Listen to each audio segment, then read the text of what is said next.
మిగతా పెద్దలకు నమస్కారం అండి. వాసుదేవన్ గారు, మీరు ఏదైతే ఇప్పుడు చెప్పారో అది మీ రీడింగా, ఎవరు రీడింగ్? ప్రభుత్వము పోలీసులు, వివిధ రాష్ట్రాల్లో పోలీసుల దగ్గర ఉన్న లెక్కలండి. నా రీడింగ్ అయితే కాదు, నేను వెళ్ళలేదు వెస్ట్ బెంగాల్. నేను మిమ్మల్ని అడుగుతున్నా, మీ దగ్గర డేటా ఉంటే చెప్పండి. భారతదేశంలో ఎన్ని లవ్ జిహాద్ కేసులు రికార్డ్ అయినాయి? ఏ రాష్ట్రాల్లో ఎన్ని ఉన్నాయి? ఏ రాష్ట్రాల్లో ఈ రకంగా హిందూ అమ్మాయిల్ని బలవంతంగా మత మార్పిళ్లు చేయించిన కేసెస్ ఎన్ని రికార్డ్ అయి ఉన్నాయి, రిజిస్టర్ అయి ఉన్నాయి? ఆ డేటాబేస్ ఏమన్నా ఉందా ప్రభుత్వం దగ్గర? మీరు దయచేసి అది చెప్తే నేను ఆన్సర్ చేస్తాను. మహారాష్ట్ర, ఒరిస్సా, మధ్యప్రదేశ్, ఉత్తరప్రదేశ్ ఇవన్నీ కూడా ఇవన్నీ మీరు అడిగారు. మీరు అడగక ముందే నేను ఆర్టీఐ కింద వేసాను, అక్కడి నుంచి తెప్పిస్తాను, రాగానే మీకు కూడా ఒక కాపీ పెడతా. ఒకటి. రెండు, కనపడుతున్న కేసుల్ని మీరు తీసి అవతల పారేస్తానంటే ఎట్లా గఫూర్ గారు? పెద్దలు, కనపడుతున్న కేసులు మీ కళ్ళెదురు కనపడుతున్నాయి, అది లవ్ జిహాద్ కాదు అంటారు. బలవంతంగా మత మార్పిడిని మీరు అంగీకరిస్తారా ఒక మార్క్సిస్ట్ పార్టీ నాయకుడిగా? మీరు చెప్పండి. నేను చెప్తాను, కొంచెం వినండి. ఎందుకంటే ఇక్కడ ఇన్వాజన్ ఆఫ్ ఏది రిలీజియస్ ఇది కాదు, invasion of Hindutva philosophy, not Hindu philosophy. Invasion of Hindutva philosophy on the mass of Indian country. నేను అదే చెప్తున్నాను. ఎందుకంటే నేను గూగుల్ ఏమి ముస్లిమ్స్ది కాదు కదా, వికీపీడియా ముస్లిమ్స్ది కాదు కదా. అక్కడంతా నేను సెర్చ్ చేశాను, ఎన్ని కేసు రికార్డ్ అయినాయి ఏమిటి అనేటువంటిది.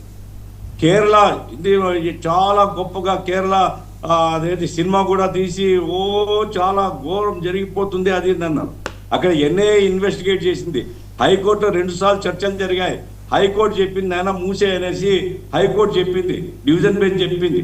ఎందుకంటే ఇప్పుడు ఐసోలేటెడ్ కేసులు 140 crores ఆఫ్ పాపులేషన్ మనం కుంటున్నప్పుడు ఐసోలేటెడ్ కేసులు అక్కడక్కడ ఉండవచ్చు సార్. ఇప్పుడు బాజీ గారు చెప్పారు కదా, నాకు తెలిసి ముస్లిం అమ్మాయిలు హిందూ యువకులను పెళ్ళాడినటువంటి కర్నూలులోనే 10 కేసులు ఇప్పుడు నేను చెప్పగలుగుతా, పేర్ల సార్ చెప్పగలుగుతా. నేనేమి అదే హిందుత్వ మతం వాళ్ళు కావాలని ముస్లిం అమ్మాయిల్ని టార్గెట్ చేస్తున్నారని చెప్పడం లేదు. వాళ్ళు ఒక చోట పనిచేస్తున్నారు, వాళ్ళిద్దరు ప్రేమించుకున్నారు, పెళ్లిళ్ళు చేసుకున్నారు, ముస్లిం కుటుంబాలు అంగీకరించకుండా ఉండేవాళ్ళు అమ్మాయిని దూరం పెట్టేసినారు. అంగీకరించిన వాళ్ళు ఇప్పటికీ రాకపోకలు ఉన్నాయి వాళ్ళ మధ్య. నాకే 1-2 కేసెస్లో, అంటే హిందూ అబ్బాయి ముస్లిం మహిళ పెళ్లి చేసుకున్న 2 కేసెస్లో సంబంధాలు తెగిపోయినాయి, వాళ్ళ మధ్య డిస్ప్యూట్ ఉంది.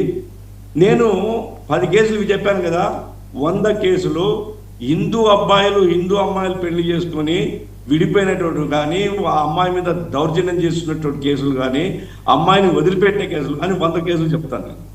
పాయింట్ ఏంటంటే ఇక్కడ ఒక అమ్మాయి ఎందుకు పెళ్లి చేసుకుంటారనేది వాళ్ళ జీవితాల లోతులోకి మనం పోవాల్సిన అవసరం మనకేముంది? భారతదేశంలో యుక్త వయసులో వచ్చిన తర్వాత ఒక చోట పనిచేస్తున్న వాళ్ళు పరస్పర ఆకర్షణ కావచ్చు, ఏమైనా కావచ్చు, పెళ్లి చేసుకున్నారు. పెళ్లి చేసుకోకుండా చీకటి సంబంధాలు పెట్టుకుంటే మనం తప్పని ఖండించాలా? పెళ్లి చేసుకున్నప్పుడు దాని సమాజం అంగీకరించినప్పుడు ఏంటి ఇబ్బంది ఏంటని నాకు అర్థం కాదు. అంటే ఒకే ఒక ప్రశ్న, పెళ్లి చేసుకుని వేధించడాన్ని మనం అంగీకరించాలంటారు ఒకటి. 2, పెళ్లి చేసుకునే మతం, ఒక్క నిమిషం అండి, లెట్ మీ కంప్లీట్. పెళ్లి చేసుకునే మతం మారాలని చెప్పి మెడ మీద కత్తి పెట్టి బ్లాక్ మెయిల్ చేయడాన్ని మనం అంగీకరించాలి. Do you mean to say that? No Vasudevan గారు, ఇప్పుడు వాళ్ళు ఇష్టపడి పెళ్లి చేసుకున్నప్పుడు మీకేం అధికారం ఉన్నట్టున్నాను. వాళ్ళిద్దరు ఇష్టపడి వాళ్ళు పెళ్లి చేసుకుంటే మీకేం అధికారం ఉంది వాళ్ళ మీద పెత్తనం చేయడానికి? ఈ లాఠీలు పట్టుకొని పోయి పార్కుల చుట్టూ తిరిగి కొట్టే అధికారం మీకెవరిచ్చినారు చట్టంలో? మీరు ఈ రకమైనటువంటి దౌర్జన్యాలు చేస్తూ మళ్ళీ రెండవ ఏంటంటే అన్యాయం జరిగిపోతుంది. అన్యాయం గుండెలు బాదుకోవడం ఏంది? నా పాయింట్ ఏంటంటే ఇక్కడ డేటాబేస్ కలెక్ట్ చేయండి. ముందు మీకు ధైర్యం ఉంటే, నిజంగా మీకు సిన్సియారిటీ ఉంటే డేటాబేస్ కలెక్ట్ చేయండి. సెంట్రల్ గవర్నమెంట్ మీదే కదా, డేటాబేస్ కలెక్ట్ చేయండి. నంబర్ 1. నంబర్ 2, ఈ రకంగా మత మార్పిళ్ళు ఎన్ని జరిగాయి పరిస్థితి? ఇప్పుడు మీ ముఖ్తార్ అబ్బాస్ నక్వీ బీజేపీ నాయకుడు ఎన్ని పెళ్లి చేసినాడు హిందూ అమ్మాయిని? ఏమేమి ముస్లిం అమ్మాయిలు దొరకలేదా? మరి వాడు పెద్ద నాయకుడు కదా, వాడిని ఏమన్నారు మీరు? ఇక్కడికి వచ్చేపాటికి ఈ దౌర్జన్యాలు చేస్తారు. నేను గౌరవంగా చెప్తున్నా, నేను హిందూ అమ్మాయిని పెళ్లి చేసుకున్నా. మా మధ్య ఎప్పుడు పొరపచ్చలేవే. మేమేం మతం మార్పిడి కండిషన్ లేదే. ఆమె మతం ఆమెది, నా మతం నాకేం ఏ మతం మీద నాకు విశ్వాసం లేదు.